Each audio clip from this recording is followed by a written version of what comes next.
Good evening. I'm President Nick J. Mosby, President of Baltimore City Council, and we're here to hear City Council Bill 23-0428, the Mayor's Redistricting Plan, which centers around the maps that we've been talking about. In chambers, I have to my left Councilwoman Odette Ramos. Thank you, Mr. President. Madam Vice President Sharon Green Middleton, and Chairman Costello from the City Council President's team. I have Mr. Aaron DeGraffenreich, as well as Ms. Tiffany Macklin. And here, holding us down from Legislative Services, we have Mr. Larry Green. We're going to jump right into, while we're here, I think we have some slides that we're going to put up. Yeah, Mr. Green, if you can make.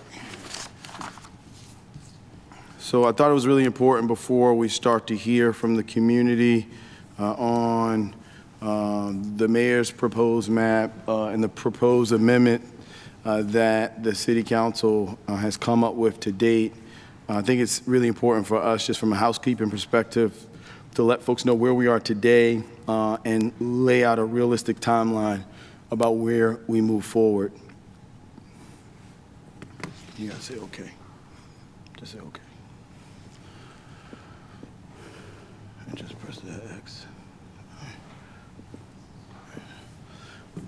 You go next slide. So key timeline points that I wanted to highlight, so we're all on the same page.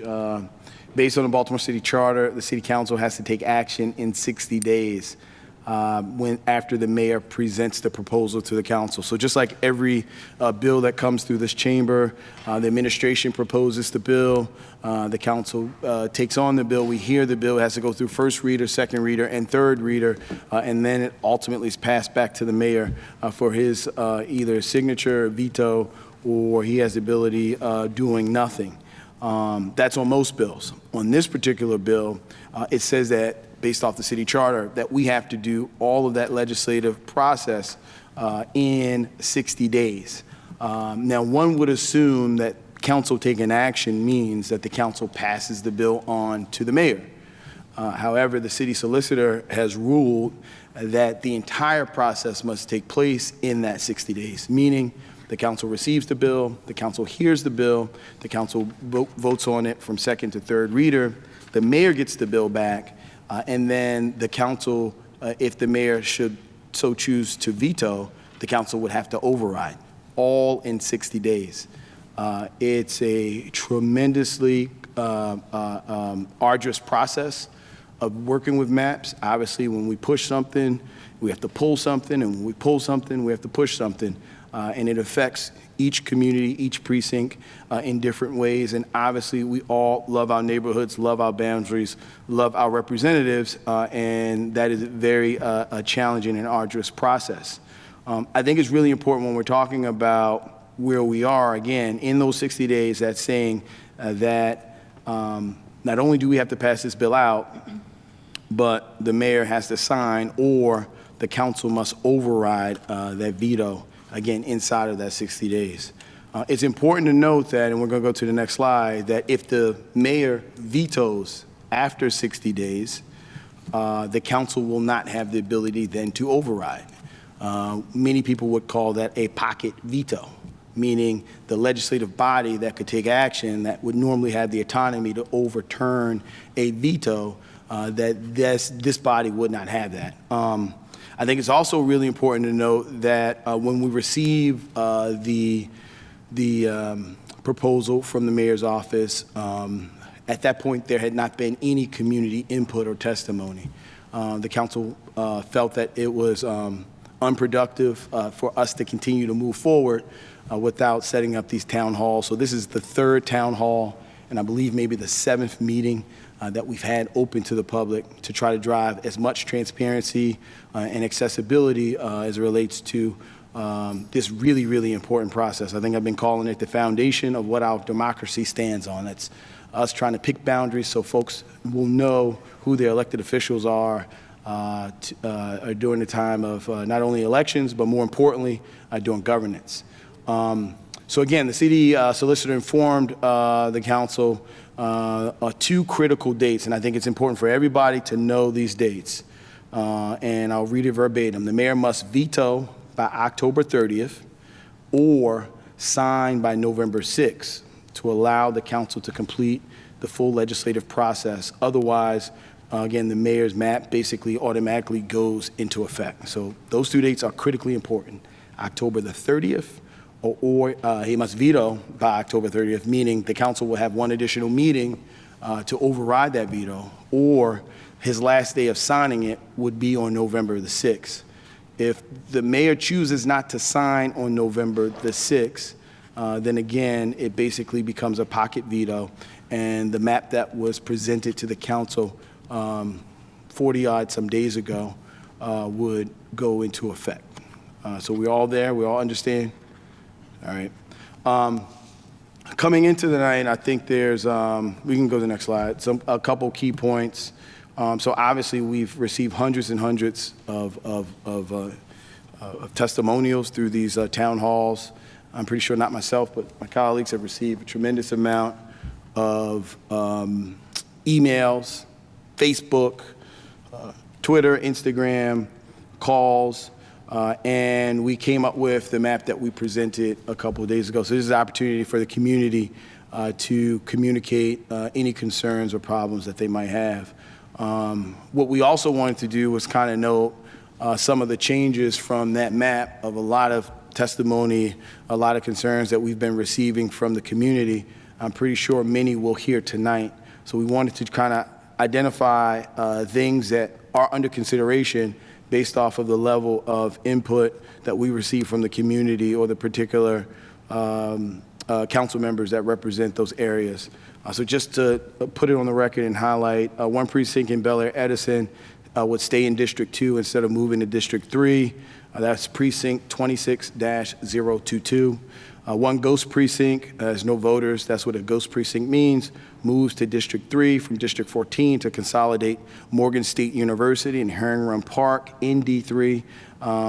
That affects, again, no voters. However, you know, one major competency of this process was consolidating anchor institutions as well as ensuring that equity was shared amongst districts, meaning, you know, we don't want to, in best ways possible, we will want to try to equitably balance out the level of anchor institutions and green space and opportunities for resources for a district throughout the city.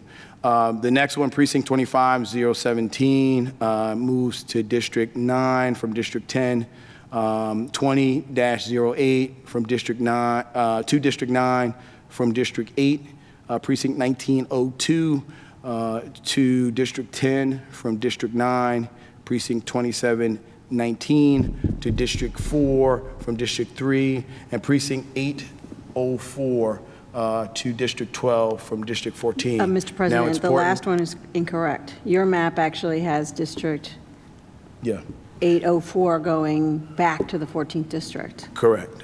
So these are, again, changes that have been brought to us by the community members that I'm pretty sure we're going to hear tonight. What we did not want to do was the things that have been coming in, meaning a lot of advice or a lot of concerns that we're hearing either from the community or from council members weren't at least talked about that are different from where the current proposal that the council put forward a couple days ago is there. So that's the point of why we have them highlighted. The expectation is maybe from tonight we might get some other things for us to consider, and the council is going to have a tremendous amount of work between now, tomorrow morning, going into our 2 o'clock meeting, I believe, and working through the day to see if we can get a map back to the mayor that is consistent with all the different pillars that we talked about. Before we move on, I want to talk about those pillars. I've said this at every meeting, we'll continue to repeat it. What we wanted to do was, one, ensure that precincts stayed the precincts. We didn't want to confuse any voters. It's important that we did not break up any precincts. Another thing that we constantly heard from voters was they wanted us to keep communities together as much as possible. They didn't want communities to be split. So that's a lot that we've tried to work on, particularly in the southeast and some other areas in the northwest. Other things to consider is just the statutory requirements that the council was under. That's ensuring that we had, from a continuity perspective, meaning that the districts, the precincts in a district basically touch each other. You can't like skip over precincts and put them in one district. Can't have a donut hole, say, in the middle of a district. And lastly, compactness. So ultimately, kind of how that district is. Like, do you have a line that just goes through the straight, the middle of Baltimore City as a district? No, it needs to be compact and tight and kind of fit around the others. So other things that we really considered, and I've already talked about this, is, you know, it's important, particularly, you know, with some failed zoning and some failed policies of the past, that we ensure that there's equity as it relates to our landmarks, as it relates to our anchor institutions, as it relates to things like our park. So that's where we stand today. If you could move on to the next slide. I believe that's it. So with that, I don't know if there's any additional things that the council members like to say before we go to public testimony. I just have a question, Mr. Chair. Yes, Councilwoman Odette. So the list that you just provided, I haven't been able to look at all the other districts, but on Monday, the map that we saw had 804 coming back into the 14th district, Yeah. which we greatly appreciate, and I have residents here that are very excited about that. But that's not what this list said. Correct. So does this mean that you're considering moving it back to what the mayor is saying, or is the mayor saying to you, please No. move it back? So this process has been solely done by the council. Has not had any input to date from the mayor. And those considerations are just the things that we're hearing. So the residents of Darley Park and other places of the 12 have expressed a lot of concern around it. They're not here. Please. I would say that, you know, out of all the different changes throughout the city, this is probably the biggest battle between neighborhoods. You know, obviously, when you're playing with a map, when you're looking to manipulate a map, somebody can win, somebody can lose, because there's a line in between.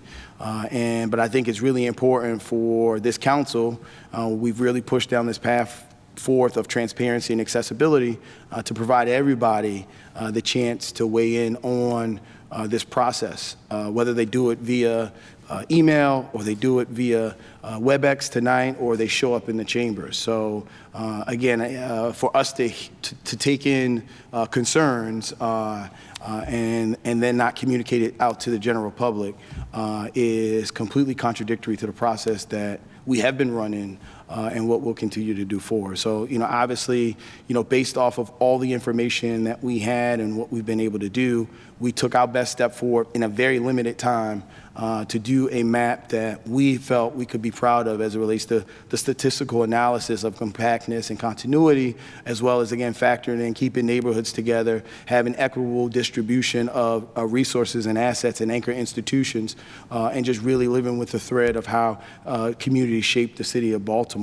And that's what we put forward. But that's not to say that everybody is happy with that map. Again, some people are happy, some people are upset, and now this is time for us to kind of go through that and talk about it. Do you have another question or concern? I just wanted to put on the record that it's very important to my constituents that we have Clifton Park and Darley Park back into the 14th district. I'm also opposed to the ghost precinct taking Morgan from the 14th district. Yeah, I think it's important that we kind of elaborate on that. It's not taking Morgan from the 14th district, it's consolidating Morgan. So again, some folks in the 14th district want to keep the little part of Morgan State. Other folks want to keep the entire university. That's why we're here to talk. And we'll continue to work through that between today and tomorrow. Are there any additional questions, concerns, or things that members would like to highlight at this point? There's some council members that had amendments. Yeah. How are they going to be?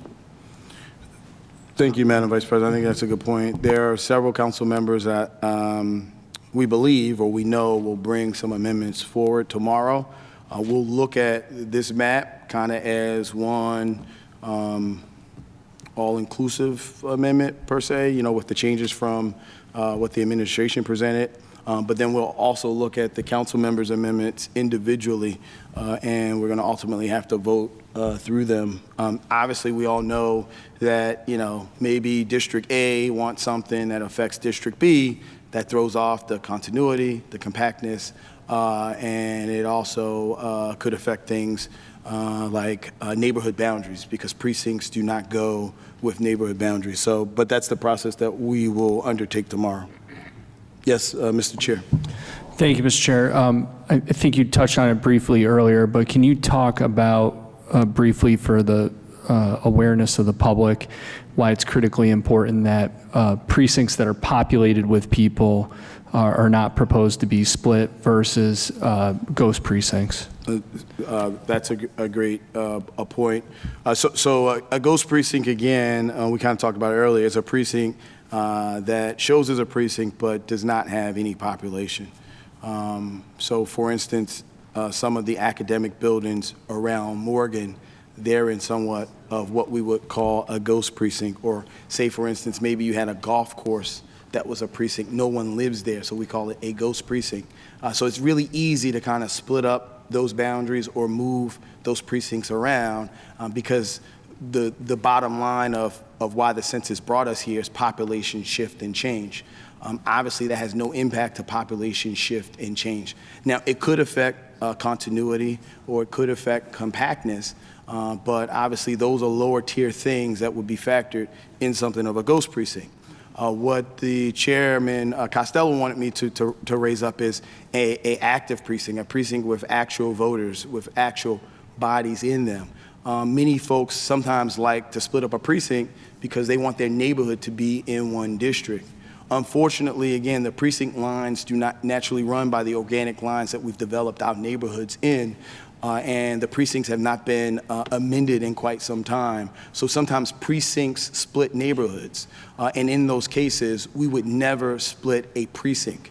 The residual impact of that, which is immediate, is one, voters are confused because they've always went to vote this way with this precinct. It also provides a huge potential of error and opportunity from a State Board of Election perspective when we mail out the mail-in vote ballots and when we educate the public on where they're voting. So in this process, we've put down a huge flag to say we would not split up a precinct, and where possible, we would try to keep communities, keep anchor institutions contiguous with one another inside of the district that they are represented by. Any other questions or concerns? So with that, we're going to turn it over now to public testimony. We're going to start with the folks that we have here in chambers, and then we're going to go to the folks that we have online. First up is Mr. John Seacott. I think we have heard from Mr. Seacott almost every single hearing. We appreciate your civic engagement and you coming out tonight. Thank you, sir. Mr. President and council members, thank you for putting Clifton Park back in the 14th District on your proposed map. This single issue is my focus. I feel qualified to speak on this one issue. In 1895, the mayor and city council paid $700,000 to buy Clifton so that a big new park would attract developers to build the new suburban porchfront homes up and down Harford Road and the new Grand Alameda Parkway. The park was laid out with its entrance at the intersection of Harford and the Alameda. Tall pillars were built with large globe lights on top to indicate the park's front door. The people of Coldstream Homestead Montebello, CHM, have been pushing the Department of Recreation and Parks to rehab that entrance, and in 2024, you will see the pillars redone and bright spheres of light back in place. here we are 100 years from that housing boom around Clifton Park, and once again, the park is attracting development, economic activity, and new home building. The city and CHM are working together to build new homes across from the park. And the front yard of those homes will be, just as it is now for the legacy residents of the community, their front yard. The people of CHM have been at the forefront of attracting Morgan State to Clifton Park because they want their kids to grow up near the park, and in that park, let their kids see their future pathway open to them. The pathway from Harford Heights and Montebello Elementary Middle to Reach High School to Morgan State University, all there. The people of the 14th District and Clifton Park have been on a developmental journey together. The people of the 14th District need to have a council representative who shares in that journey and sees the same future for Clifton Park as they do. That new Clifton Park is a place of recreation, education, and career and life development. Now is no time to change the park's representation. Thank you. Thank you so much, Mr. Cicott. Again, thank you for your consistent participation in this process. Mr. President, Mark Washington, I think I see you in the back.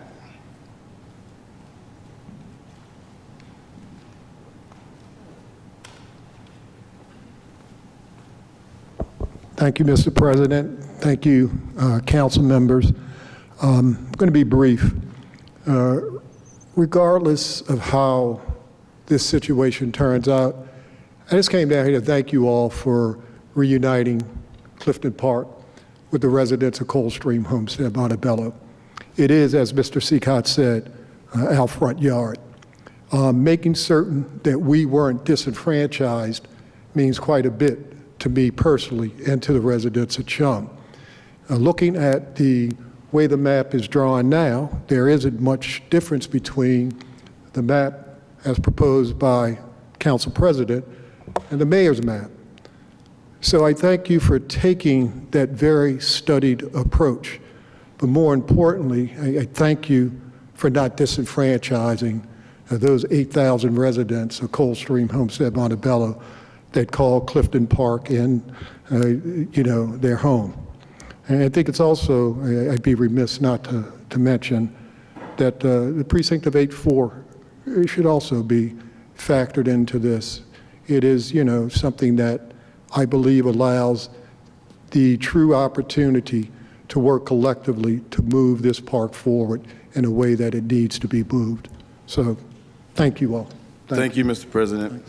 Next up, C.C. Alexander.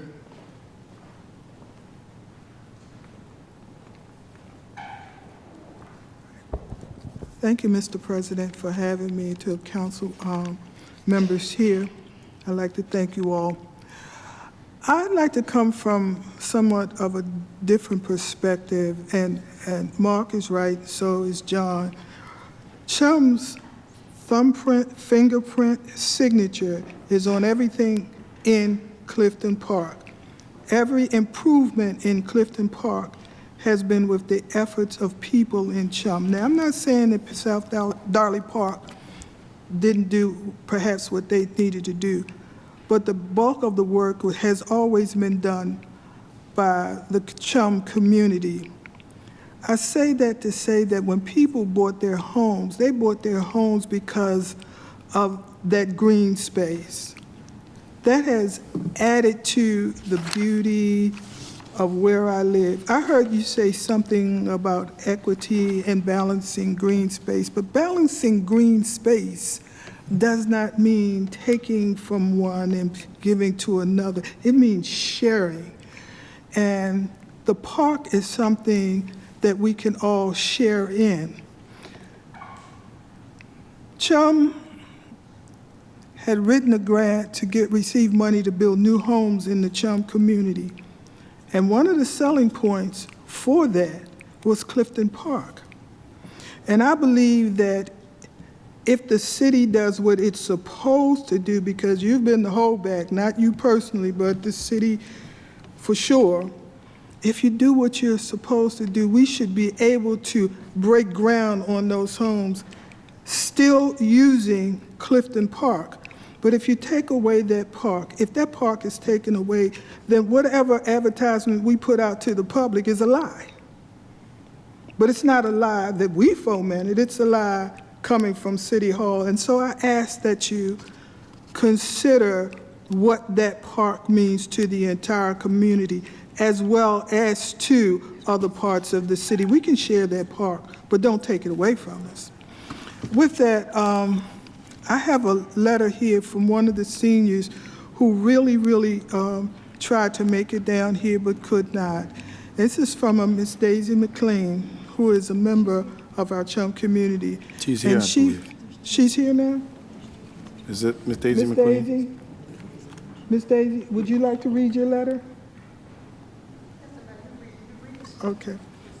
Okay, it says, "To whom it may concern, I am a very dedicated member of the Coldstream Homestead Montebello Community Corporation, and I am very concerned about the redistricting of Lake Clifton High School. If there was a meeting to make the final decision, the community representative should have the opportunity to respond at the appropriate time. Please consider the effect this is going to have on the students and the entire community. Please call our community director, Mr. Mark Washington, for a community meeting before any final decision is made. She's thanking you in advance for your much-needed reconsideration." And just like our fingerprints and our footprints and our signatures on Clifton Park, it's also on Reach High School. Chum played an active part in that. So with that in mind, I think I would like for you to reconsider. Yes, ma'am. Okay. Thank you, Ms. Alexander, and thank you, Ms. Daisy. Next up is Justin Lane. Thank you, Council President Mosby and members of the council. My name is Justin Lane. I live in South Baltimore and I serve on the board. I support the Council President's proposed redistricting map. The mayor's redistricting proposal cuts communities up, including South Baltimore. These communities will struggle to mobilize and coordinate to solve problems. South Baltimore Peninsula has been one district for the past 12 years. We regularly work with neighboring communities on issues from public safety to quality of life, transportation, and land use. Having to coordinate efforts through multiple council offices will make it more difficult to get things done, regardless of the excellence and attentiveness of the council members. The mayor's map cuts our neighborhood in two, separates the larger part from its coalition. It groups us instead with communities across the Middle Branch, which are not connected by land. It's across a large body of water. We're not the only ones that the mayor's plan has separated. There are communities that have testified in the previous work sessions the last couple of weeks, from Morrill Park, Bolton Hill, Chum, Hose Heights. They have all advocated that you keep their communities together. And the council president has listened. The council president's proposed plan keeps neighborhoods together. It makes council districts more compact and more contiguous, and it ensures that each district has a population within the required bounds. It is more efficient for the council members' time and the council members' staff to not split communities. This plan reflects feedback from constituents. It is more democratic. I urge all city council members to vote for the council president's map. I urge the mayor to sign the council president's map into law. Thank you for taking the time to hear us and our concerns. Thank you. Thank you, Mr. Lane. Next up, Ms. Tara McNulty.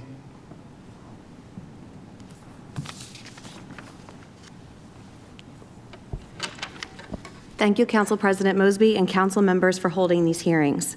My name's Tara McNulty, and I live in South Baltimore, and I currently serve as the Vice President of the South Baltimore Neighborhood Association. I won't be nearly as eloquent as Mr. Lane was, but very simply, I oppose the mayor's map because it divides my community. I support the council president's map because it keeps communities together, which is what makes them a community and why we all chose to live there. I urge you to keep communities together and vote for the council president's map. Thank you. Thank you, Ms. McNulty. Next up, I see Sarah Harney. You're not testifying, okay. Thank you for joining us this evening. Mr. Umojo?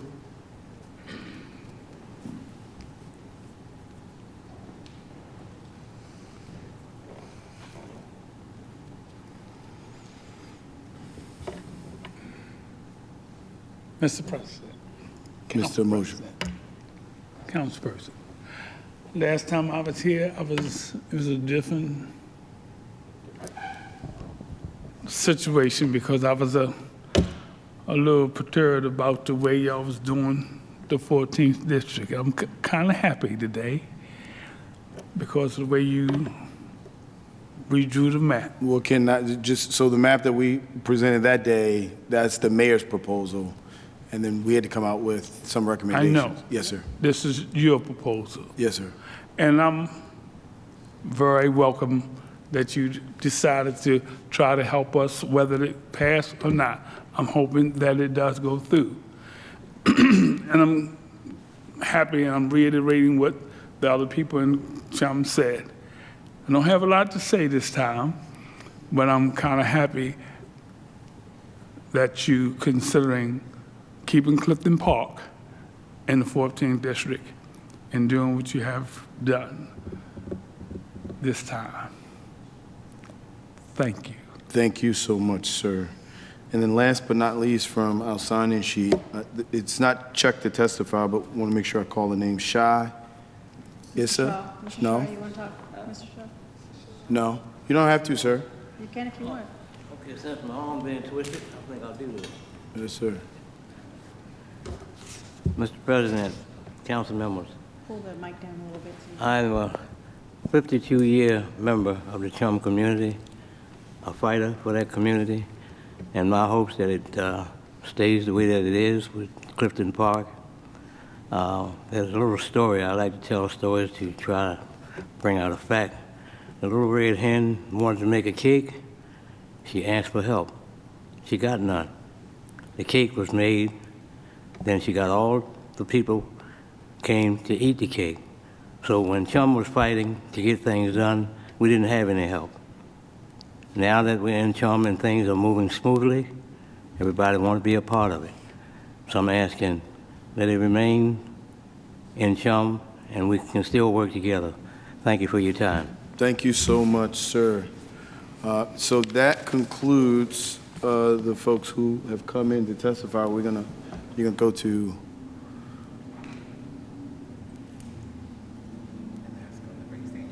If you could please raise your hand.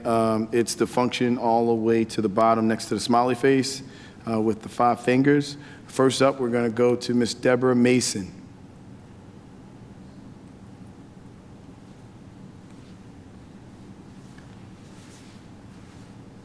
Hello, Miss Mason, you're on. Hi, can you hear me okay? Loud and clear. Excellent.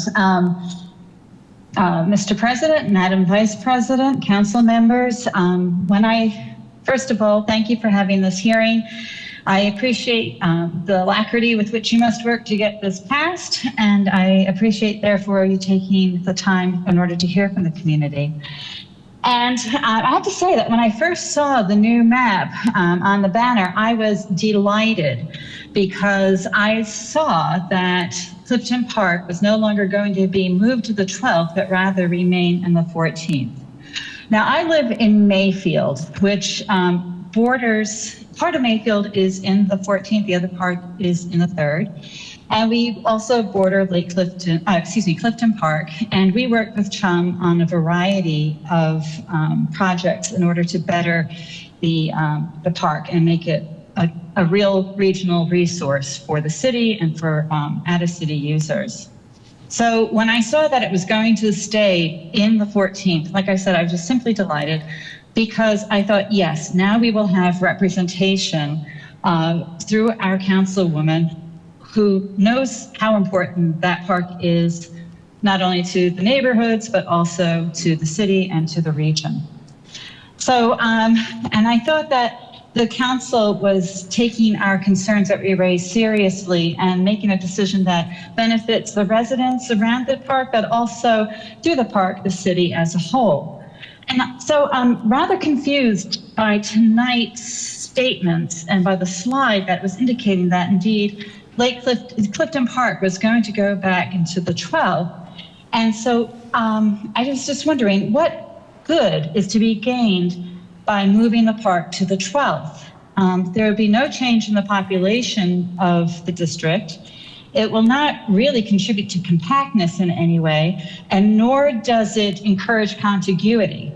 But so there's really no discernible benefit that I can see to moving it to the 12th. But I think that there's a lot that would be lost. First of all, as Mr. Seco and Mr. Washington pointing out, CHUM has been avid advocates for the parks. Try saying that 3 times fast, Mr. President. Avid advocates. And they will be disenfranchised if they do not have a representative who can hear them and work with them and understand their needs. They would have to go to another council member to take care of issues that occur on their own front yard. And that is not equitable. It is not fair. And it is also not good for the park.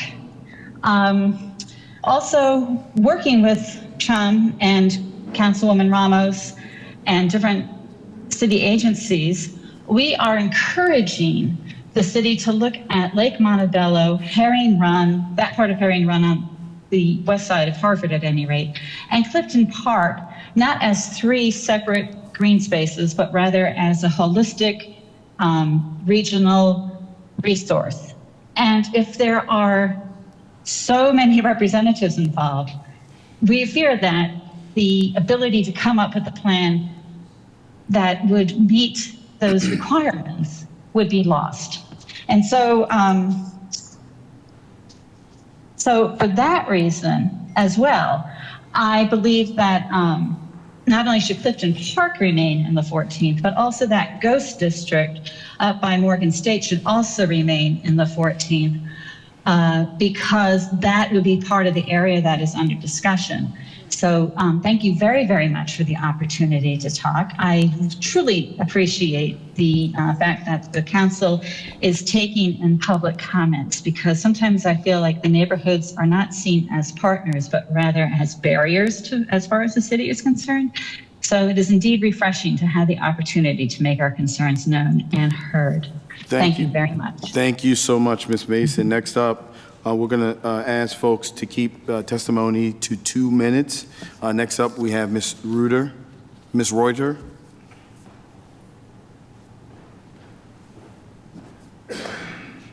Is she unmuted?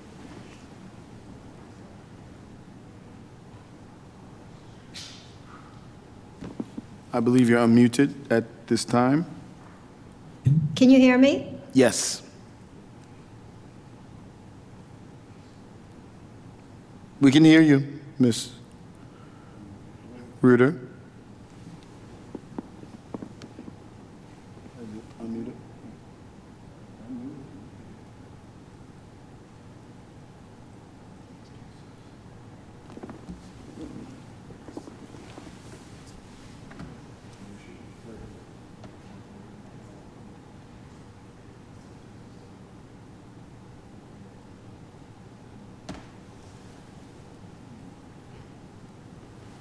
Ms. Reuter, we could hear you. Did you do something on your end? Here you are. Can you hear us? Oh, yes, so sorry, so sorry. You're fine. Okay. We can hear you loud and clear. The floor is yours. Okay, and you didn't hear anything before, right? I just don't want to repeat myself. Yes, ma'am. Your full testimony begins right now. Okay, so I live in Ridgely's Delight, and we prefer the city council president's version of the map because it keeps us in the 11th district. We consider ourselves a downtown neighborhood. We are literally across the street from Camden Yards. And the 11th district boundaries includes the downtown area. Lastly, the state recently redistricted us to the 46th Legislative District. Keeping us in the 11th District better aligns with that change. So we're really happy that you have redrawn the map, and we hope that the City Council President's version is the one that gets approved. Thank you. Thank you, Ms. Reuter. Next up, we have Ms. Jennifer Jarvis.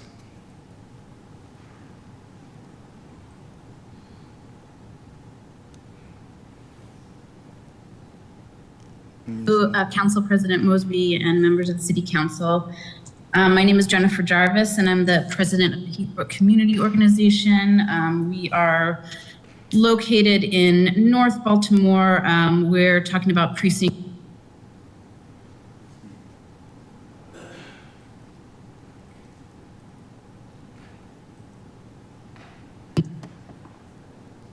Okay, sorry, I guess you didn't hear me. Did you hear No, any it's of fine. that? It's totally fine, Ms. Jarvis. If you could start over so we can get your full testimony. Yeah, sure. Okay, sorry. My name is Jennifer Jarvis. I'm the current president of the Heathbrook Community Organization. We're located in North Baltimore, adjacent to Hose Heights.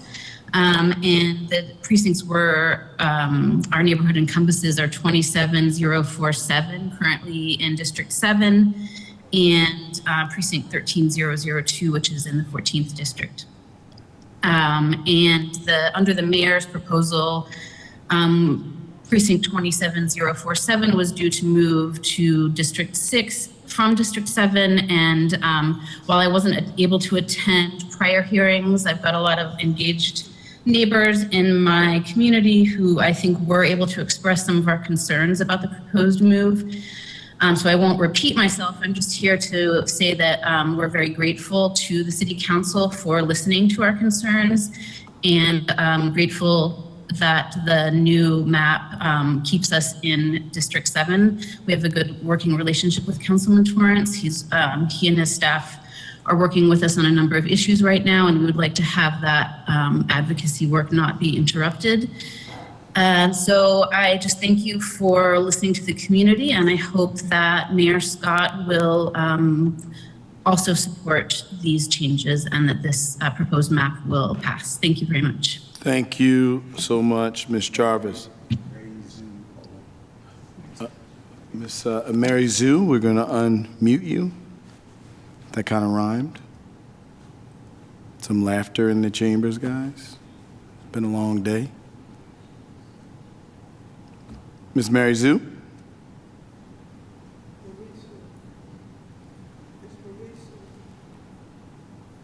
We can't hear you, Ms. Mary Zhu. Is it unmuted?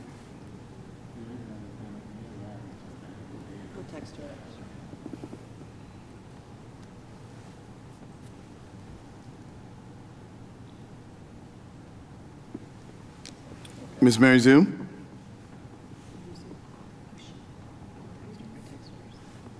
Is she unmuted? You're unmuted, but we can't hear you.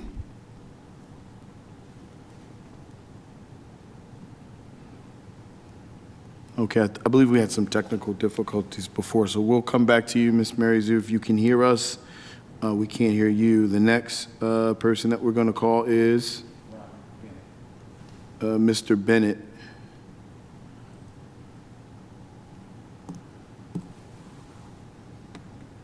Bennett, longtime resident of Federal Hill. I just want to appreciate the president and vice president and council members' response to community concerns about the mayor's map and actually keeping the 11th district whole and as a large community that it actually is. I don't want to take up any more time than I need to really say that was a really important thing to do.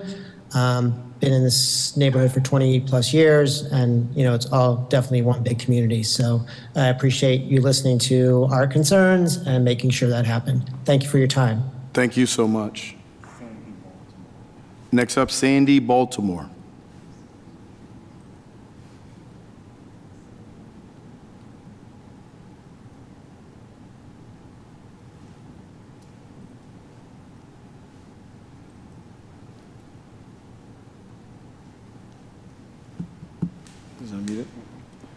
Can you hear me? We can hear you now. Okay, thank you. Thank you, council members, for listening to us. I am in the Armstead Gardens community of Baltimore City. We are like a co-op community with a main office for about 1,500 homes. And we are cut off by Erdman Avenue and Pulaski Highway, so we're kind of our own little community back here. And of course, Heron Run right behind us. Any issues that come up in our community, it's better to keep our community as a community redistrict as a whole. Reaching out to someone and figuring out who to turn to with an issue becomes complicated in our community. We are not a rich, endowed community, but a struggling one, trying to have a voice and wanting to keep our community as one so our voice is heard. We have a lot of immigrants in our community now, and it is a very vast change in community from 30 years ago. Both maps do not take our community into consideration with splitting us up. Please reconsider our area to keep it together so we can feel the unity in our voice and not feel like we are not taken into consideration of our 1,500 homes, neighborhoods, and community. I appreciate you listening to me, and I wish you guys would consider keeping our community as one. Thank you. Thank you, Ms. Baltimore. Before you drop the line, do we have that? Yes, sir. That precinct? We know that precinct. I don't know. That she's referring to. I tried to look it up on your maps, and I think it's 2 and 1. It's in the name of your neighborhood again, Ms. I couldn't hear you. Armstead Garden. Oh, Armstead Garden. Okay, yeah. Thank you. We have it documented. Thank you. Thank you, Ms. Baltimore. Okay. Thank you. Next up, Steve. We're going to unmute you at this time.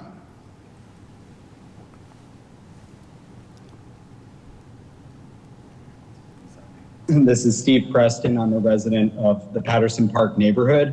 Unfortunately, I don't agree with the sentiments that most people have had on here about their neighborhoods being reunited or boundaries being redrawn in order to keep neighborhoods reunited or together. Instead, I find my neighborhood of Patterson Park, north of Patterson Park, being divided and being cut off into the 13th district.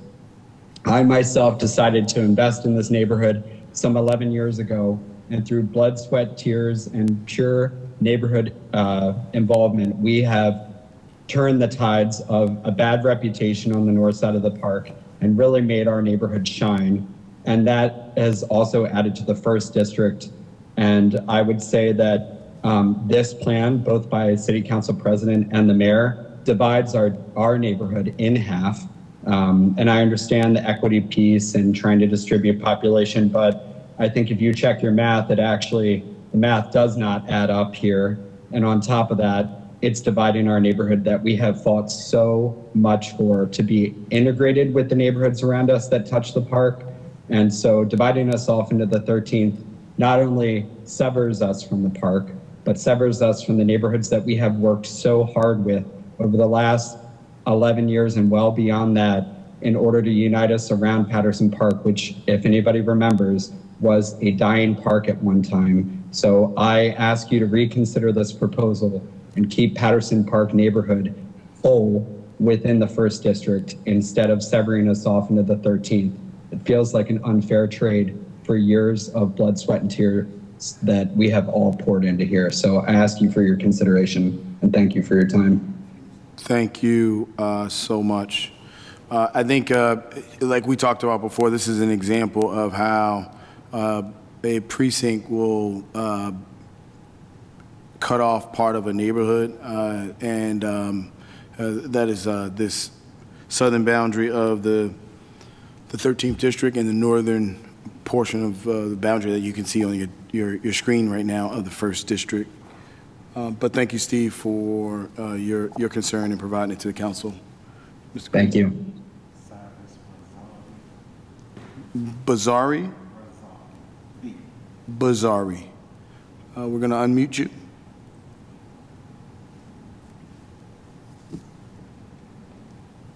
It's unmuted. You're unmuted. If you can. Oh? Yes. Yeah, I'm sorry. I think that auto-corrected. My name is Cyrus Razavi. I'm a resident of Ridgely's Delight. Can everybody hear me? Yes, we can hear you loud and clear, Mr. Bazari. Thank you. Thank you so much for your time and for your consideration. I'm calling in today because I'm very happy to see the council president's plan to keep Ridgely's Delight in the 11th. I'm a medical student myself, and I think keeping Ridgely's Delight in line with the university, which makes such a big impact, both in terms of residents on Ridgely's Delight, but also just in terms of the general well-being of the neighborhood, is closely tied into the well-being of the university and the neighborhoods around the university. So I'm really happy with the plan, very supportive of the plan. And to echo Ms. Reuter's comments earlier about keeping us in line with the stadium and the downtown area, I think that is important because the neighborhood is really branded and presented as a downtown neighborhood, as a stadium neighborhood, and especially a university neighborhood. So keeping us in the 11th is something I'm very happy about. Thank you. Thank you so much, Mr. Bazzari. We've been joined by Councilwoman Felicia Porter from the 10th District. Mr. Green. We're going to open up again to folks online. If you could, look at the bottom of your screen. If you are interested in testifying today, there is a smiley face, and you see the record button, and right in the middle, there's a hand that is raised. If you select that button, we'll be able to know that you have a comment or a concern that you would like to provide to the City Council tonight.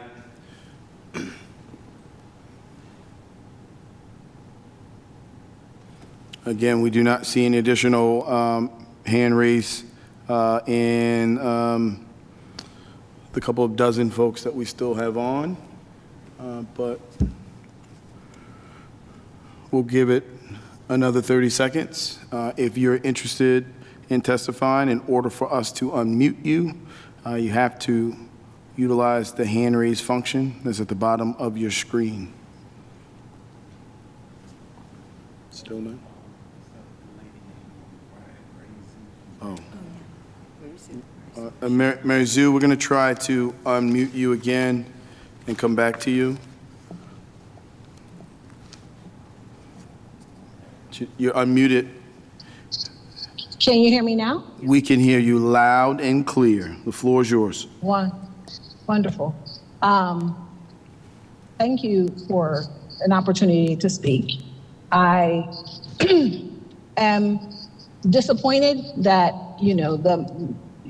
I'm confused because the map that you all put forward actually does have Clifton Park back in the 14th, but I guess there was a late breaking change. No, Miss Mary Zoo, I'm sorry. No? If you could make 1 second, I just want to clear this up because I think we've heard a lot of this, and I just want to be very clear. It's unfair for us to not take in consideration what other community members have brought to us. The map that you see in front of you is the map that the council currently has proposed as it relates to the amendments associated with the mayor's map. It seems like there's an orchestrated effort to confuse the public that map has changed. That is completely opposite of what we said at the beginning. What we said was it was important for us to document some of the major concerns that we were hearing from when we originally introduced the map till today. That's why we have another opportunity for folks to come back and provide their testimony on that. So I want to be very clear that the map that we presented a couple of days ago has not changed. However, in us presenting that, there were some communities that were happy and there were some communities that were disappointed. And it's our job from a transparency and accessibility perspective to allow all of those voices to be heard. So just want to be really clear because I think we've heard from a couple folks in the 14th District that have been provided that misinformation. I know you tried to be clear, but I don't think I'm clear. So when it comes down to it, the proposed map from the City Council has Clifton Park in which district? It has Clifton Park in the 14th District. The red line that you see was the mayor's line. So that's where we moved it. So we wanted to show not just the proposed that the council's uplifting, but show where the amendments are. So to that east of Clifton Park, was the cutoff before. Now it expands all the way to the west of the map. Okay, so I think my misunderstanding came from at the beginning of the meeting, you said it was moving to the 12th. No, ma'am. No, ma'am. I was trying to communicate, and I appreciate this dialogue because we want to make sure that everybody is clear. I think Councilwoman Odette Ramos asked a couple questions about it, and what I communicated was that we received a tremendous amount of feedback from certain communities when we presented this map, and it would be disingenuous for us not to present forward some of the concerns and questions that community were raising, because ultimately between now and come tomorrow, this council is going to have to make really tough decisions and come up with a map. So we want we want the mayor's map on the table, we want that map of the amendments that we put on the table, and we want the amendments that council members or community groups have brought to us on the table, and from there we're going to decide. But I appreciate you taking us through that, because maybe there's somebody else that had that same level of misunderstanding. Okay, wonderful, wonderful. Well then, what I'm gonna say is I appreciate you all taking our concerns to heart and seeing the work and advocacy that we've done in Clifton Park, and acknowledging that that mile border of Clifton Park, which is the largest border, that is the entrance to our community, it's important that we have coalesced the ability to vote and impact, decisions made with the people who are most impacted by the park on a daily basis. So I really appreciate you all's consideration, and I hope that this map with Clifton in the 14th goes forward and is our new reality. Thank you. Thank you so much, Ms. Mary Zhu, and thank you for ensuring that that was clarified for everyone who has been participating in today's proceedings. Mr. Aaron Whitesmith, I think you have your hand raised, and we're going to go to you next.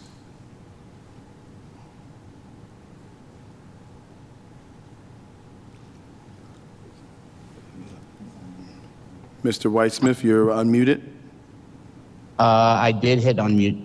No, you're unmuted. We can hear you. The floor is yours. Okay, great. I just wanted to say that I'm happy to see the council's map come out that keeps South Baltimore Neighborhood Association as one group instead of picking up a portion of us and switching us across the water into another neighborhood and another district. I'm not sure how or why the mayor came up with that or thought that was a wise idea, because keeping things contiguous and compact is not taking a large portion of a neighborhood association and putting them in a completely different district that is not contiguous at all. But I do appreciate, and I'm in support of your map, and I find it bothersome and troubling that the mayor actually came up with that idea. And I know that we're not the only one that he split, but I do find it troubling that he decided to split up political groups that could potentially rally against him, and that would decrease political power, and that's not how our system is supposed to run. So I do appreciate your map, and I thank you very much for that. Thank you. Ms. Bethany Hamilton, we're going to unmute you.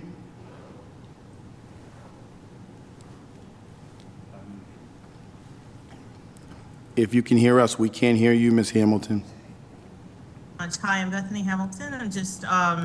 I'm a fairly new resident of the Patterson Park neighborhood, moved here in 2021 from the Washington, D.C. area. I'm a public interest attorney, and I care deeply about issues of equity, including housing. I am vehemently opposed to the division of the Patterson Park Neighborhood Association, which would move part of or retain part of the neighborhood in District 1 and split the remaining part of the very cohesive neighborhood of residents, whether you're homeowners or renters, into District 13. We, as a community, all believe we're a part of Baltimore, but as a neighborhood, we are very much invested in the continued improvement of our community. And so I would really encourage the City Council to reconsider what has been proposed by both maps Both maps result in the splitting of a neighborhood that enjoys the current council members' attention to our issues and concerns. And this would cause us to now have to report to or seek the attention of two different representatives. So please take into consideration the division of a really cohesive, growing, and thriving neighborhood that has worked together to really make Patterson Park pull in residents like myself who came in from elsewhere and felt a great sense of community. That will be lost. Thank you. No, thank you so much. I guess the council definitely understands the concerns from certain communities. You know, obviously, many of the changes that we did, again, the core competency was trying to keep neighborhoods together. Some neighborhoods fall in the middle of, in between precincts. As you can see just on the map in front of us, you know, whether it's Dunbar, Broadway, or Care, or Elwood, you know, those lines that are kind of going through the words literally in the middle of the community, Washington Hill, is because that, you know, we were able to do that for maybe Upper Fells Point in the process, but that little sliver of Patterson Park is really difficult as it relates to the rest of the district. We'll continue to kind of evaluate it, work with the council members in the areas, and I appreciate your time and your attention to this subject. Sharon, well, we're going to go to you next. We're going to unmute you.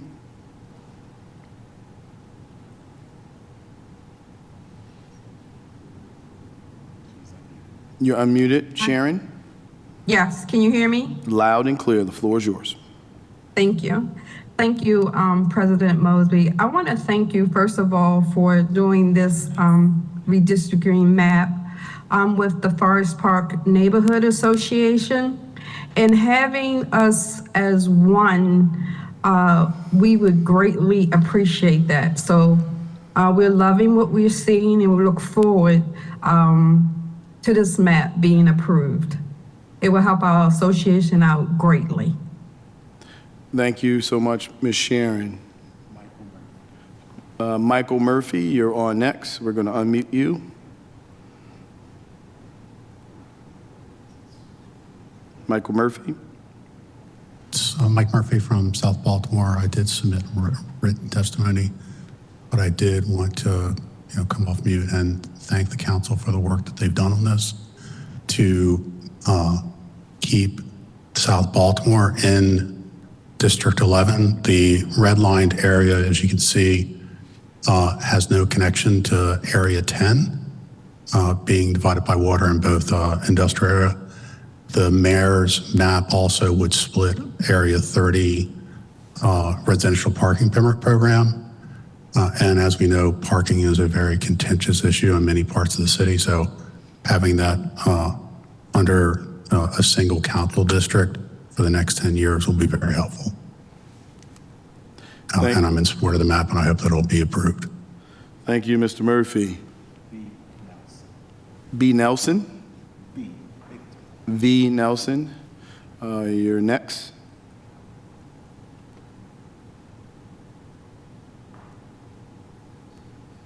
If you can hear us, we can't hear you, Mr. Nelson. Hello? Oh, yes. The floor is yours.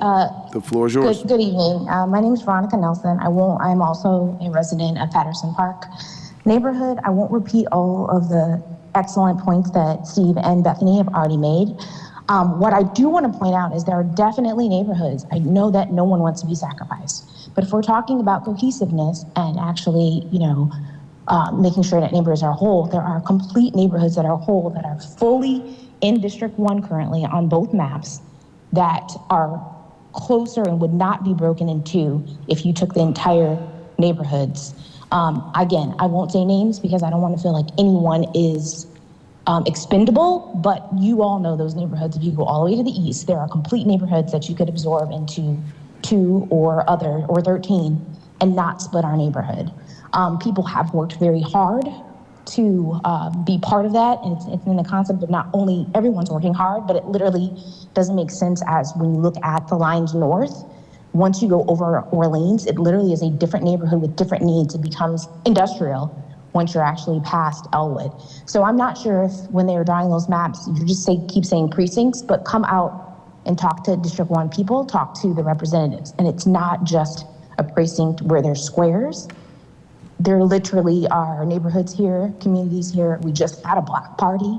All of those things are more important than saying it's a precinct. So I would ask you to, again, I understand what you're saying, but I feel like it's almost off the table that you're not thinking about splitting Patterson Park. And so I really would push, I've written testimonies, if we could push to look at other opportunities where other communities would be wholly, and neighborhoods would wholly be complete if you added them to other districts without splitting ours. Again, I thank everyone for your time, and I ask you to rethink about what Steve said and what Bethany said, and also in the comments. Some people who cannot raise their hands have put notes in the comments, and so it'd be great to know that you all are looking at those. And also the fact that we already see there's changes. I know you've had 3 meetings, but none of our comments seem to be there. It seems to be different neighborhoods. So I just really implore everyone, I'm not saying that you're not, I'm just saying that we don't see evidence that we're necessarily being heard, and I hope we are. Again, thank you for your time. Thank you so much. Truly understand your frustration, and we have heard that consistently tonight. I truly appreciate the organization and you guys coming in and providing a level of concern to the council. I believe that is it. We're going to do one more 30-second round before we then open it back up to any new members in the chambers. I don't see any new folks, as well as to council members to close us out. Do we see any additional hands raised, Mr. Green? We do not. Everyone in the chambers has had an opportunity to speak. Perfect. Are there any comments, questions, or concerns from members of the council? Hearing and seeing none, we'll recess this meeting until tomorrow at 2 o'clock. At that time, we're going to continue to try to work on the maps and identify any questions, concerns, and issues that have been raised, and if there's opportunities for us based off of the core competencies of developing this map that we talked about earlier to factor in some of those changes. The reality is every council member is not going to be happy, every community is not going to be happy, every block's not going to be happy. This is a very difficult and long and arduous task. I personally like to thank all the folks that have been working around the clock since we received this map, a little over a month ago. I'm proud of the process that we've continued to push forward of driving transparency and allowing the communities and our residents to come out and hear and speak directly to their council members for this really, really important process. With that, we're going to be in recess until tomorrow at 2 p.m. Thank you.